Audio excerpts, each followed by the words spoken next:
Apakah gue sanggup untuk nyuapin orang tua kita setiap hari sampai dikasih kesempatan oleh Allah menyaksikan dipanggil ke rahmatullah?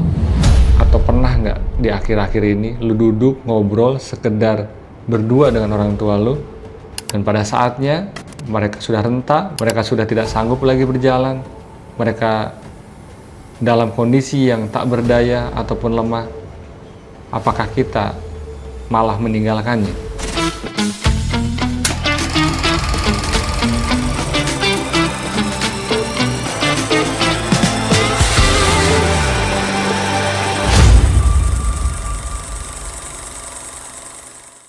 Bismillahirrahmanirrahim. Assalamualaikum warahmatullahi wabarakatuh.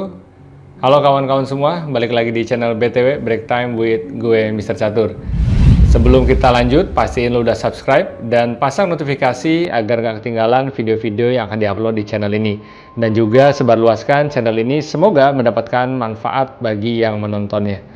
Beberapa waktu lalu, di hari Jumat tepatnya, gue ditelepon sama sahabat gue, salah seorang teman gue, tetangga dekat gue, yang tiba-tiba di hari itu pada Jumat gue inget dia nelpon. Dengan suara parau, dia bercerita bahwa ayahandanya telah dipanggil ke rahmatullah. Dan bukan kesedihan yang gue rasakan, tapi ada rasa bangga dan haru dalam cerita yang dia sampaikan ke gue. Jadi dia bilang, gue bahagia bro, katanya. Loh, kenapa bahagia bro? Ya, gue akhirnya bisa melihat orang tua gue, kedua-duanya, waktu itu ibunya yang udah mendahulinya duluan, lalu sekarang ayahnya, saat dipanggil ke hadapan Allah SWT, dia ada di sisinya.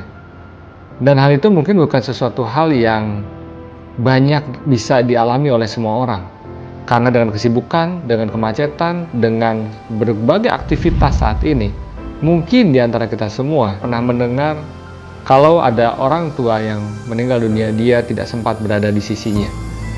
Tapi dia ada di sisinya. Teman gue itu ada, dan dia bahagia sekali. Dan dia lanjutkan perkataannya, gue ikhlas bro, bokap gue dipanggil Allah. Gue udah lapang, gue udah tenang, dan gue berharap ini juga yang terbaik buat bokap gue. Waktu itu saya hanya mendengarkan saja.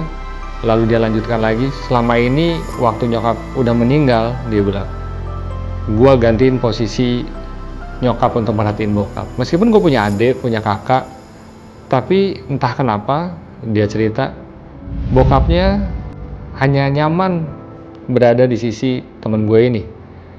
Makan hanya mau kalau temen gue nyuapin. Bahkan ke kamar mandi dan membersihkan kotoran, hanya mau sama temen gue juga. Masa-masa baginya adalah pada saat dia nyuapin bokapnya, pada saat dia nyuapin ayahandanya, sambil bercerita masa lalu, sambil bercanda ketawa-ketawa kecil. Dan itu membuat suasana begitu riang, begitu syahdu hubungan antara seorang anak dan orang tua. Dan setelah melakukan kegiatan keseharian, dia merasa, gua gak capek, meskipun gua pagi-pagi banget harus berangkat, nyiapin segala macamnya, lalu gue pastiin bokap gue udah istirahat baru gue berangkat kantor. Tapi pas gue ngelakuin itu semua, gue ngerasa gak capek, dan bahkan gue sekarang merindukan momen-momen itu. Gue bukan orang yang rajin sholat bro, dia lanjutin.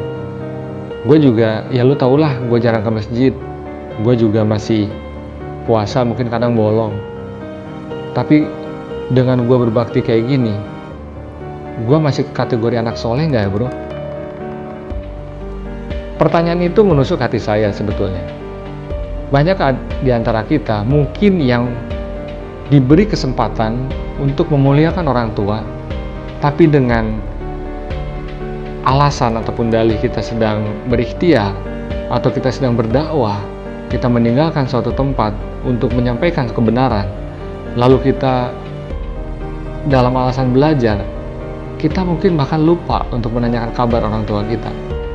Dan terakhir kapan kita menyentuh tangannya atau kita memijat pundaknya saat dia letih? Atau kita malah datang membawa ayat-ayat Membawa seolah-olah ilmu yang kita baru dapatkan ingin kita tunjukkan ke orang tua kita. Dan gue juga jadi berpikir, bukankah ada suatu kisah di zaman sahabat Rasulullah SAW bahwa ada nanti seorang anak yang dia dijamin masuk surga, dan itu bukan dari orang-orang terdekat, bukan dari Quraisy, bukan dari suku Makkah. Apa yang dilakukan oleh si pemuda yang disebutkan oleh Rasulullah tadi, ternyata dia menggendong ibunya untuk menunaikan ibadah haji ke kota Makkah, ke kota suci.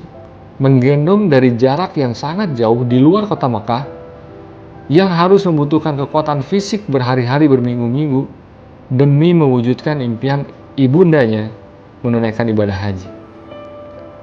Jadi ada amalan yang luar biasa yang mungkin kita anggap sepele, selama ini kita lupakan atau kita sisihkan.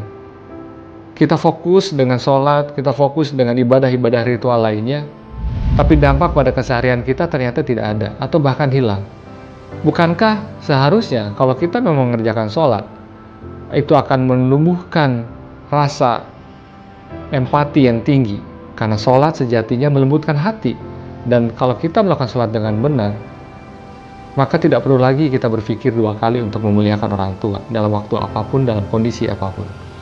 Coba kita renungkan kawan-kawan, apakah saat ini kita masih bertegur sapa dengan orang tua kita yang ada di desa sana, jauh di kampung halaman?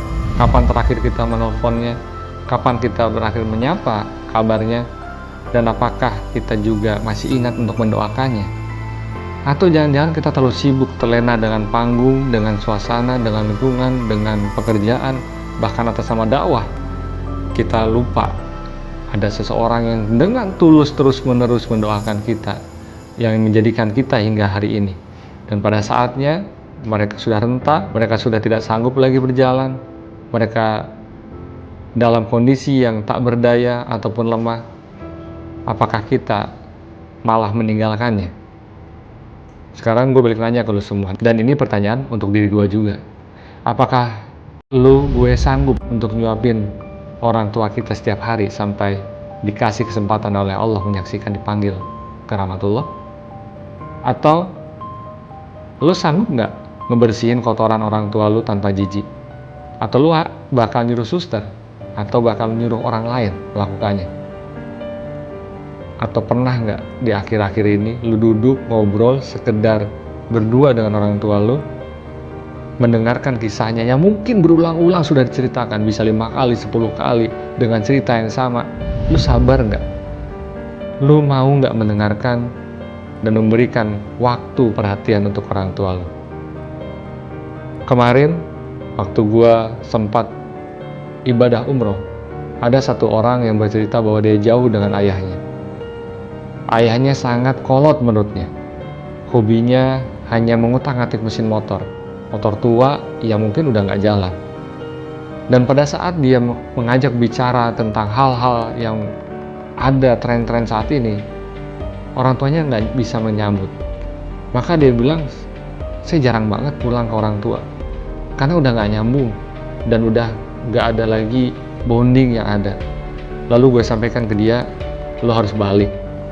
Apa yang lo alamin sekarang mungkin karena ridho orang tua lo nggak ada. Lo harusnya bisa mendengarkan cerita orang tua lo, dan lo bisa berpura-pura senang dengan topik yang disenangi oleh orang tua lo. Nggak ada salahnya kok. Dulu orang tua kita juga pura-pura senang kan dengan apa yang kita mau. Mereka bertingkah sebagai anak-anak hanya ingin menghibur kita. Lalu apakah kita tidak bisa menghibur orang tua kita dengan berpura-pura senang dengan topik yang mereka senangi? Kalau semua itu lu nggak bisa jalanin, lu nggak sanggup, lu nggak kuat, apa lu yakin amalan-amalan sholat lu, puasa lu, zakat lu, infak lu, dan amalan-amalan lainnya bisa bawa lu ke surga? Apa lu yakin bahwa perbuatan baik lu saat ini ke semua orang itu diterima, padahal ada satu orang yang lu kecewain, ada satu orang yang lu abaikan, dan itu orang tua lu? Gua Misal Catur, hidup taat, hidup sehat, hidup manfaat.